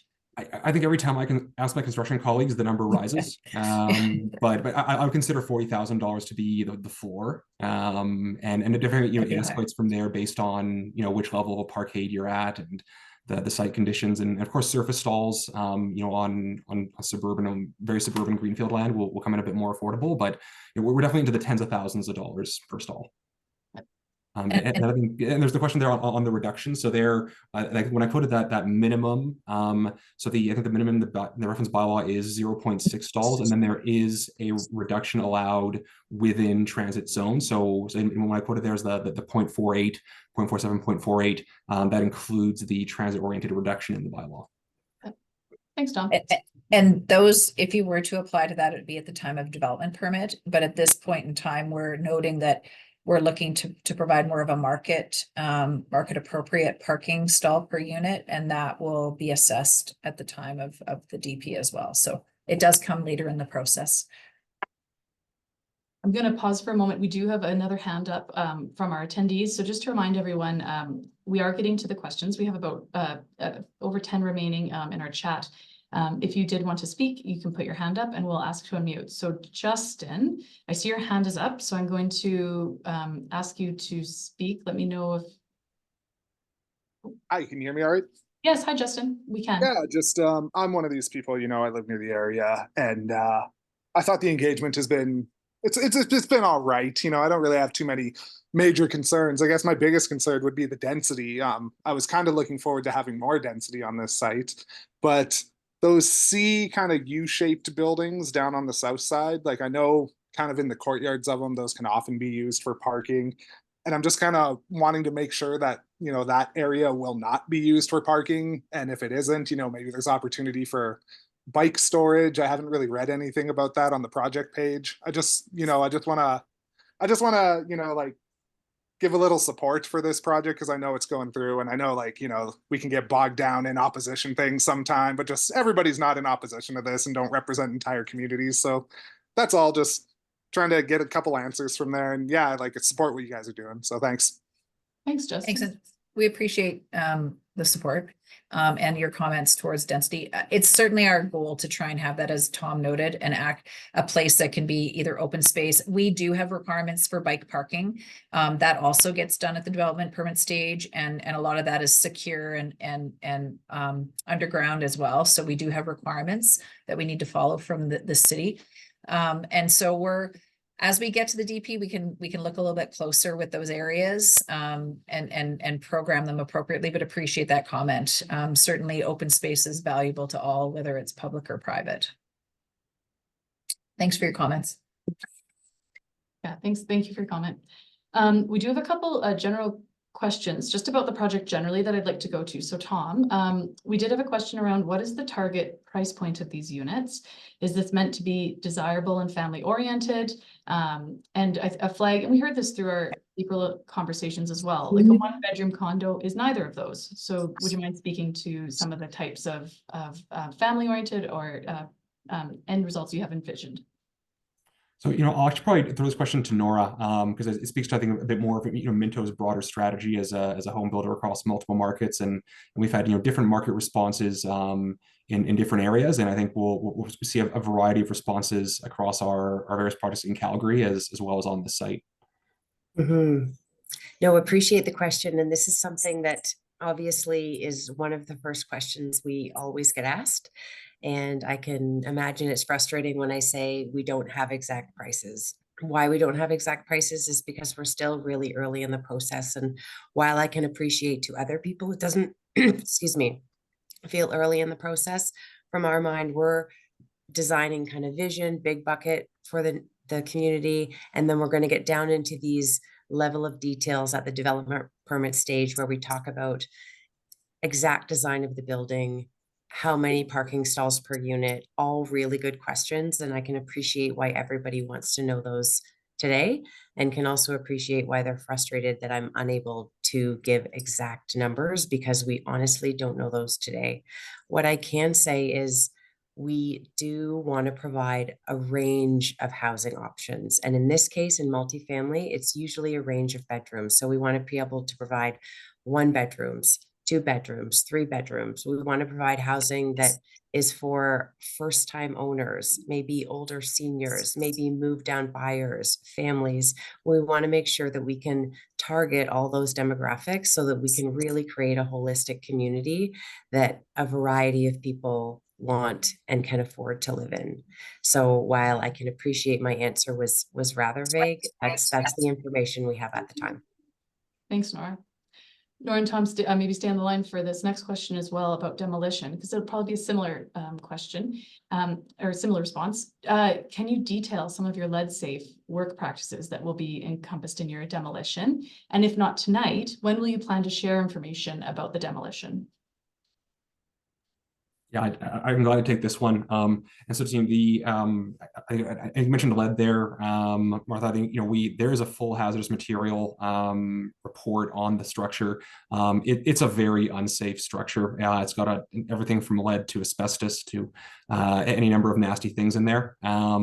And so when time comes for demolition of the building, that will be handled by a third-party contractor who specializes in that kind of work. And we've been briefed on the number of procedures that get used, everything from washdown procedures to negative air pressure machines to keep dust and debris within the structure and while it's being abated. And so while we're still a ways away and we're just planning that work, we'll have a lot of information for the community when we approach demolition of the building. And just know that safety is absolutely paramount for our teams. And we'll have lots to share as we get close to demolition date. Thanks, Tom. We'll go back into some of the transportation related questions. We do actually have, I appreciate the tone of the questions coming in because there's a lot of comments coming from people that are very well versed in land use districts and also urban design and public realms. So I appreciate the depth of comments. So I'm going to sort of go back to transportation and we will be doing our very best to get to all the questions that have come in this evening. Just to start off, I know we've answered this question before, but I think it's maybe a good refresher. And Amrit, you can jump in, or Tom. I'm wondering what considerations, if any, have been given to providing direct access from Crowchild Trail to the site. Yeah, I can get into. So the city has different hierarchies of roadway classifications, and Crowchild would be that higher classification where they want to limit access to that roadway, and there's some conflicts with that BRT bus stop. So we're not proposing to add any connection to Crowchild because there's city policies to prohibit access to that roadway.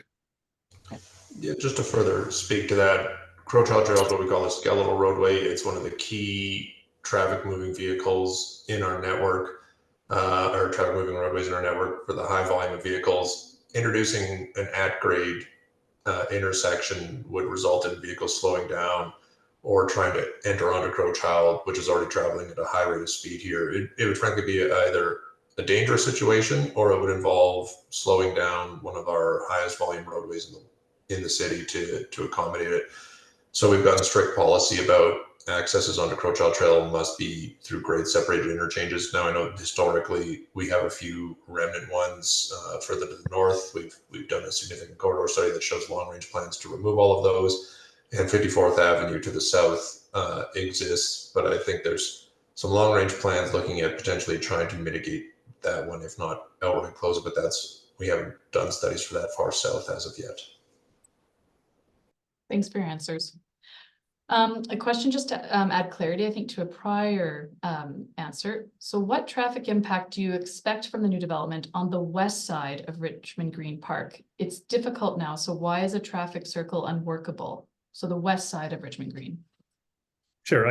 In terms of our traffic study, we did account for what we called background development. So that was accounted for in the traffic volumes, and there were some recommendations that were made as part of a traffic study done for that development in terms of the lane heading north on 29th Street south of there. And as part of regarding the roundabout, so we did look at a high level review of if we could fit a roundabout in there. So it would, due to the large number of vehicles traveling to the intersection, it would have to be a 2-lane roundabout. And with a 2-lane roundabout, there's a large width required due to the need to accommodate left turning for larger vehicles such as trucks or buses.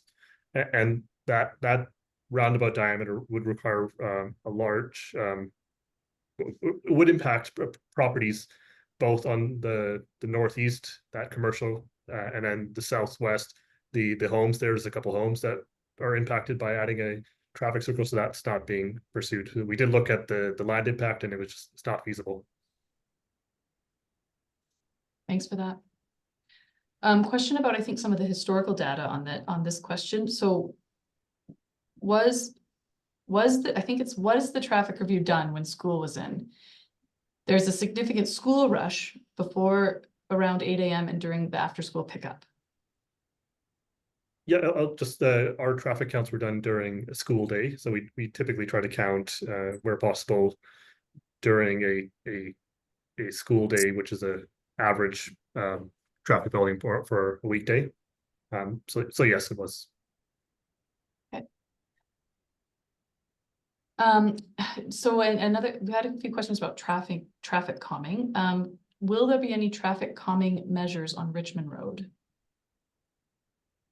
Yeah, I can. I can take the first run at that. So as part of the review, I know as part of ITIA, we had identified some traffic calming measures, including curb extensions. For example, right there right at the intersection of 25th Street and Richmond Road, because we know that intersection is it's an awkward angle, very wide, and so we had recommended curb extensions, which would reduce the crossing distance for pedestrians at that location. Thanks, Emmett. Kathy, you mentioned this, I think, in your presentation, but just to clarify, the potential road widening of 25th Street, what side will be impacted? The intention, it'll be the east side.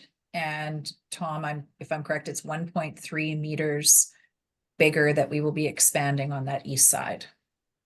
Yes, actually, Kathy, could you please flip to, I think we have it on slide, I think you're 6 or 10 in the original. They had our new rendered concept plan. That speaks about the traffic calming. Yeah, there we go. That's the one. So you see a bit of, if you zoom in high enough, you'll see some of the bump outs drawn in here. And so I think the last question noted that Richmond Road is a fairly wide right of way, or very wide road. It historically was the arterial into down to southwest Calgary before Crowchild Trail was expanded. So it is oversized for today's use, and but within that space, our urban designers have come up with this concept for fairly sizable bump outs as well as angled parking to tighten up that space, and those bump out conditions are used throughout around all side edges here. And then yes, the intent is to give a 1.3 meter dedication right where Kathy's cursor is, and adding, basically widening the property, or basically giving away a 1.3 meter slice off of our western property line there. Would allow for the new sidewalk that's going in to not conflict with the existing mature trees there, and attempt to maintain those trees. Okay, thanks.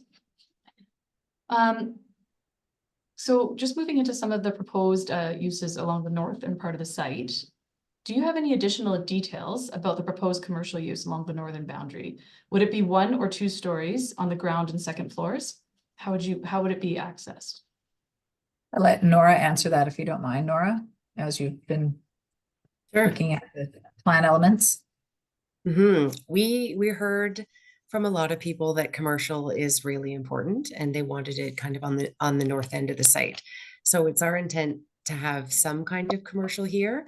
The details of exactly what that is and kind of the nature of the building are, as mentioned, a little bit further down in the process. And it might be a residential building with commercial on the main floor.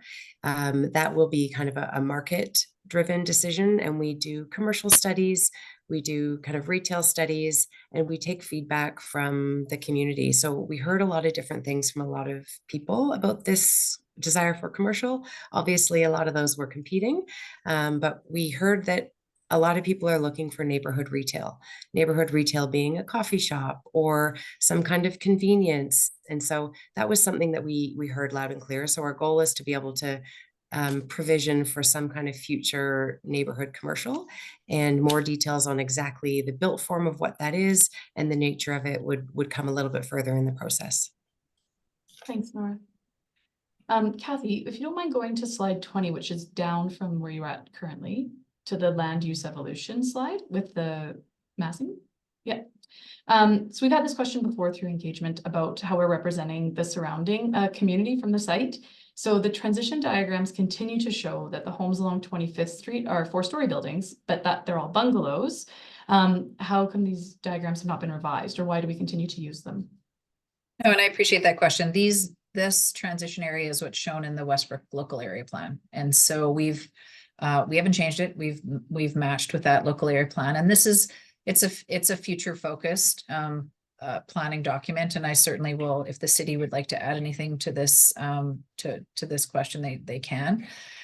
We recognize that the current state is single family homes.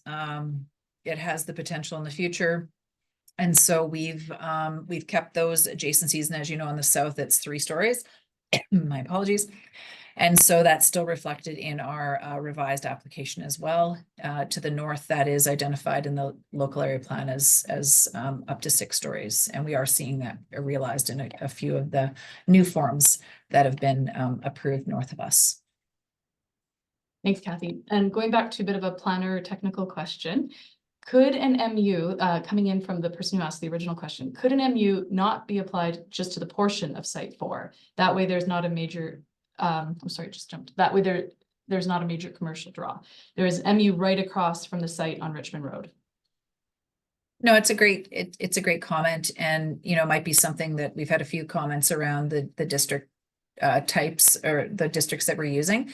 I might say we'll take that away and examine that a little bit more with the city team to ensure that we want to have the right district, but we appreciate those comments. So we'll take a look at that a little bit closer. Yeah. And adding to Nora's comments from your prior response, Nora, and something else we also heard through our April conversations, a daycare would be a great use that for the location. We heard that as well through community conversations. Okay, going back to some of the forms. So, see the plan. Oh, okay. I think this is more of a comment. So buildings along the north and east side, it would be very much appreciated to see a plan that incorporates the majority of units along the north and east side of the property. And again, to affect the least number of current neighbors and preserve more of the green space. So locating the intensity really along the north and east edges. Would you like to speak to that a bit more? Sure. Nora, did you want to speak to that, or would you like me to answer that? I know Sure, I can. It's when we look at developments like this, we look at them holistically as a holistic community. And for planning and best principles and the people who live there, we really want to create a comprehensive plan. So while we've evaluated so many options, just pushing all the residents to kind of the sides of the areas and then leaving open in the middle, in our opinion, wouldn't provide that comprehensive planning. Whereas now we have open space, and we have buildings, and then we have some private green space in between them, so that we can create these pockets where residents can really create that sense of community around their building and provide more areas for space between them, rather than just kind of condensing them all into certain areas. And so Kathy probably has a better planning explanation than I do for that. No, and I appreciate that. And this is a tough drawing because it shows the site flat, and it's not flat. It definitely terraces down. And we also want to be responsible in, we are looking for increased supply across the city. There's a desire to have density near transit areas. And so for us, we've kind of balanced the form, recognizing that, yes, we could have kept these as, 20, 30-story towers along the edge. But as Nora has noted, we looked at it again comprehensively. We kind of brought everything down in scale, and working with the topography still enables us, we feel, to have some of that density sitting in the middle. But appreciate the comment. Thanks, Kathy. Going back to slide 12, the maximum allowable building heights. So up from This one? 12. Yes, thank you. Yeah, we had a question come in. Slide 12 has color-coded buffer of 3 stories on the edge of 25th and 30th. The concept image for the look, so jumping over to on the 25th and 20th, has a small 3-story down the block, but the view seems to look straight into 4 and 6 stories. So going to the rendering, which is, I think, on slide 15. No, we appreciate that. And I think this is where we see some of the step backs come into play. And That's so really- our first zone, and granted, this is a massing example. We've got this as that closest distance to the sidewalk as that 3-story zone. And then as you step back, we are showing in that plan view as well as in this one at a higher form as we get further away in that separation distance that we have to the existing homes. And so, yes, we do have portions where we've exposed more of a green corner so we can get trees and plantings, which also create a great buffer edge to buildings. And then also we decided to incorporate kind of that street friendly townhomes, give a different scale when you're directly adjacent to it. We see that all the time, you know, as we walk around our communities. And so that zone is that 3-story. Nora, did you want to add anything more to explaining how we have the different zones? I am going to hand that over to Tom, who can probably get a better explanation than I can. Yeah, and I'll stay on this slide here. Yeah, I think this is illustrated the best. So I think, as you noted earlier in the presentation, you know, this site has a lot of grade to it, and so actually this image here is taken from the site high point, which is almost 13 meters higher than the site low point. So for context, 13 meters, that's roughly 4 stories of grade change. So that full building at the corner that's shown here would be kind of fully submerged at the far end of the site. And so, you know, what you're seeing here is in terms of the intent is that here facing 30th Avenue, the maximum building face there against 30th Avenue would be a 4-story structure. But then as it goes northward here and kind of, you know, falls down the hill, you see a 5th story get exposed here as you go down the hill, down the sidewalk to the left. And then as you turn the corner into the site, that internal road into the site also then continues down, and eventually that 5th story exposes a 6th story downwards. And so, you know, I think that I've seen some questions that say, you know, you're referencing a, you know, 4 to 7 story building. How can they be one and the same? And the intent is that it's, you know, at this corner, it's the same roof line carrying flat northward into the site, but the stories are actually being added to the bottom of the building, not to the top, along this west edge against 25th Street. Thanks, Tom. So a discussion again on concept. Can you discuss the rationale for no longer developing the transit plaza, closing the cul-de-sac on Richmond Road east of 24A? Let's go to this. Yeah. Oh, where we had previously shown this as closed. Is that correct? Yeah.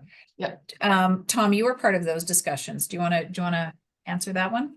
Yes. So that's a multi-dimensional answer. I think the biggest driver of change there was that our original concept, and I think you have it on an earlier slide, I think the initial concept that's being referred to from November.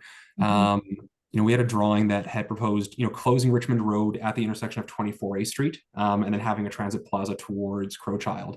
And that idea was predicated on having the bus station pull inside a new sound wall there to acoustically protect that plaza space from 8 lanes of traffic. And that was, you know, deemed to not meet Calgary Transit's requirements, given that it creates basically a narrow channelized station for a bus to pull into. And, you know, if there were a bus breakdown in there, that's operationally challenging. It's challenging from a snow management perspective, a number of angles. And so, you know, with that sound wall removed, you know, that really changes the nature of the space.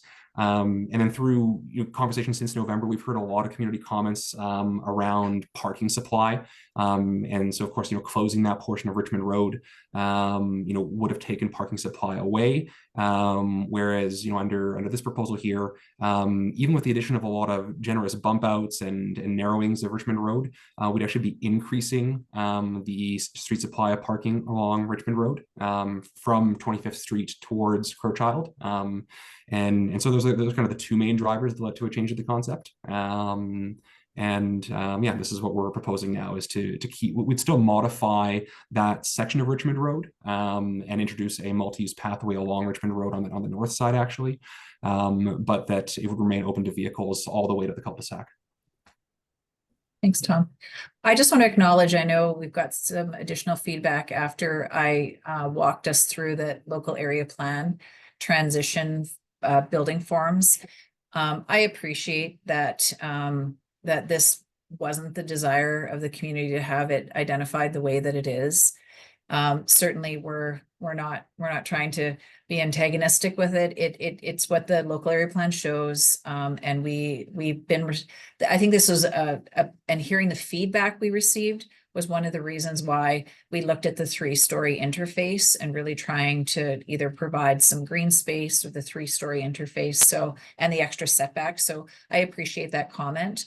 That was an outcome of the LAP that wasn't supported by the community. So thank you for making that comment, Cheryl. Thanks, Kathy. We did have a question come in about, it might be too early, but can we discuss what the Northwest Public Park, would it be able to accommodate some level of sports? So this person mentions that they see 3 contour lines. At this point in time, and I might have to look to Tom as to what typically with municipal reserves, we have a certain tolerance of grade that we can achieve through them, especially when we're trying to have informal play spaces. It definitely has the ability, it's not the size of the park that you have just a few blocks over, recognizing you've got a nice park and a good sized park to the west. The goal is to be able to have spaces that can be structured as well as play spaces. Tom, do you anticipate that there will be grading through it, or there are ways that we can actually mitigate that? We can flatten it out and we can provide retaining that still keeps open areas quite large and in place. But I think at this point, this was more conceptual in nature, that there's more work to be done on programming this. Is that correct, Tom?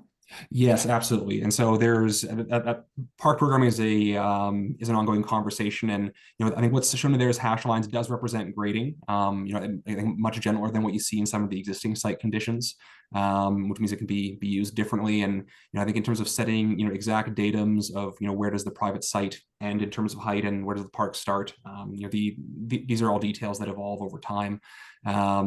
And yes, like we're proposing some conceptual programming components here that will be available in the full submission. And I think detailed park programming is an ongoing conversation with the community.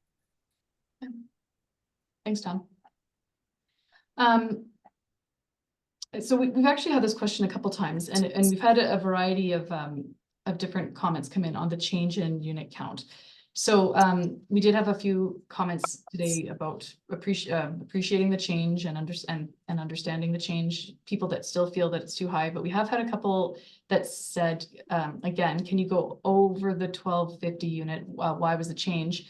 The number seems low given the housing crisis. So I guess just to reiterate, because that is one of the bigger changes, can you reiterate what were the reasons behind the change, or the change in unit count to the 1250 with this concept?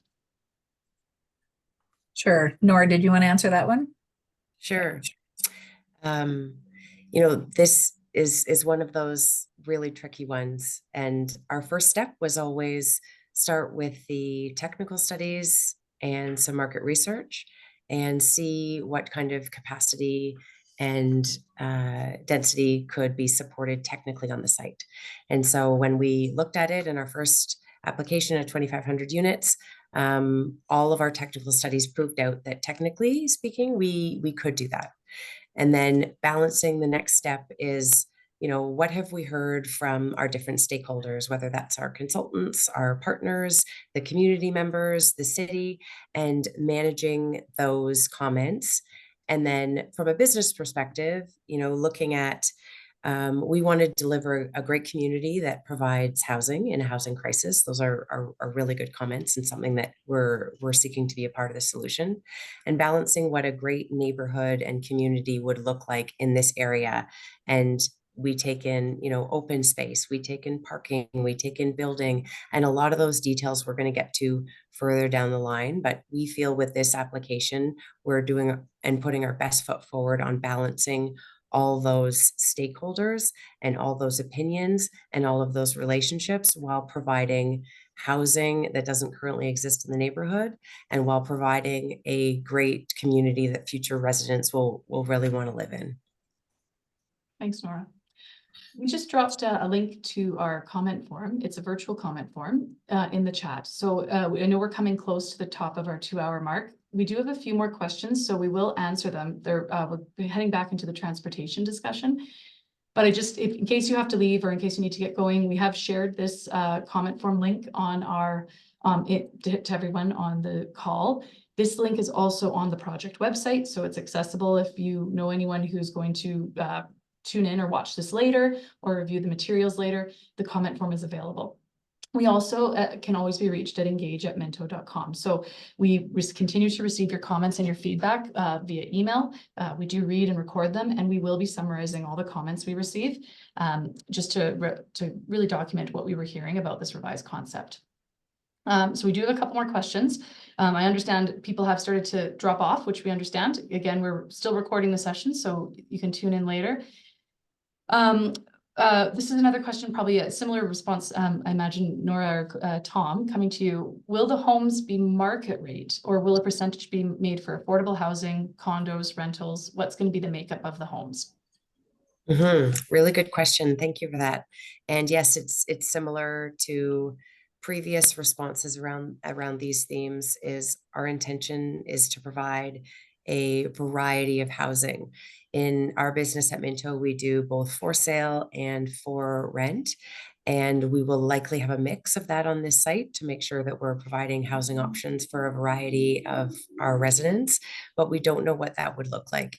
It would depend on the time that we are getting to development permit and what the market is dictating.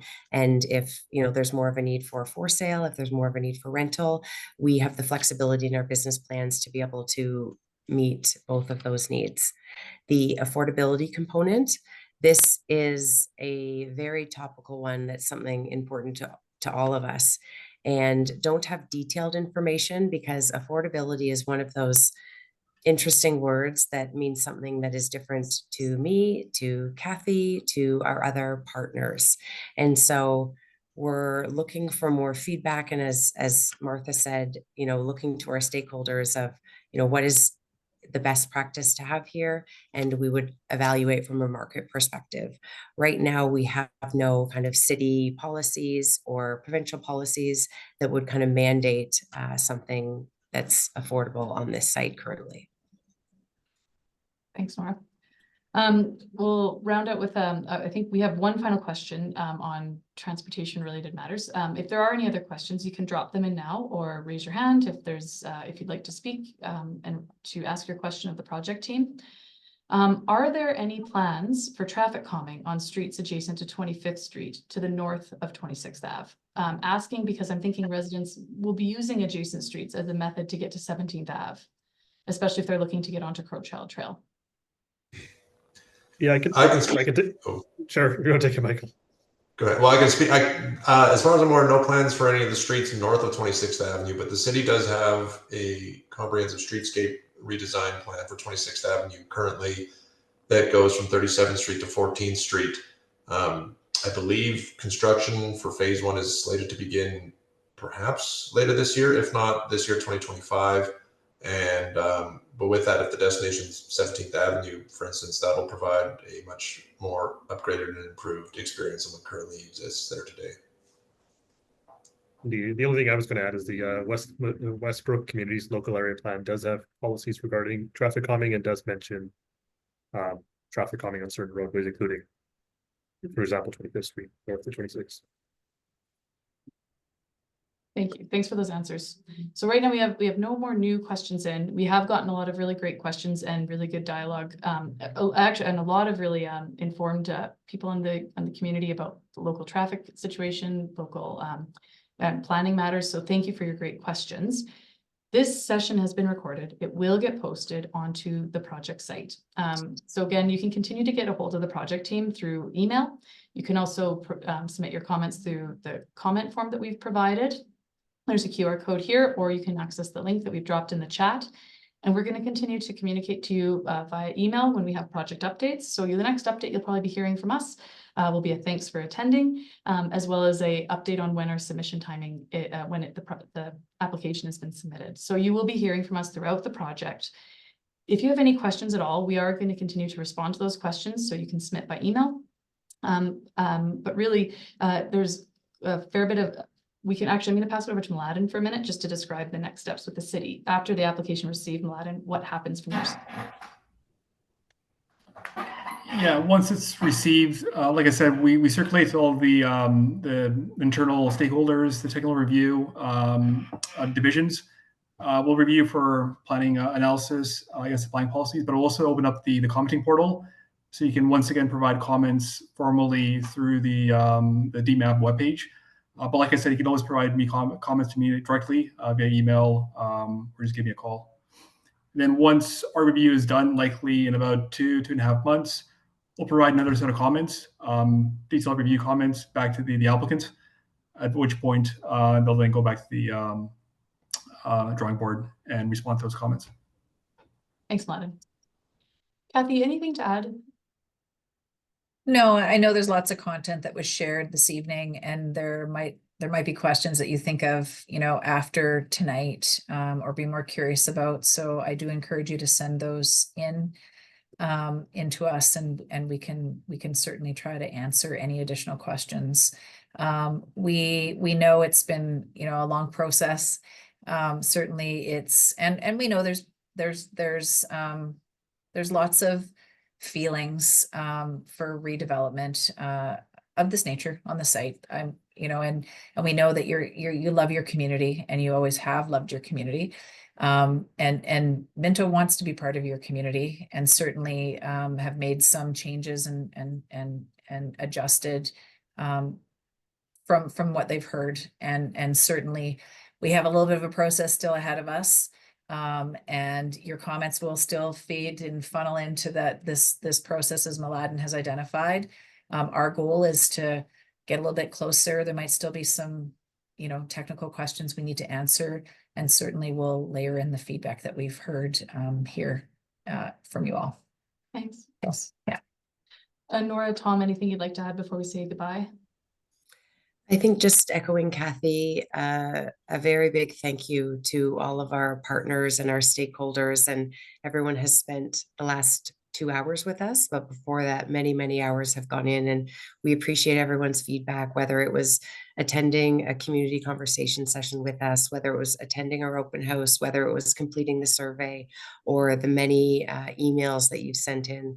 We really appreciate the feedback, and thank you for the conversation. Okay, thank you, Nora. So with that, we will conclude tonight's presentation, and we hope everyone has a nice evening and a lovely weekend that's up ahead. Thanks all. Thanks. Thank you, everyone.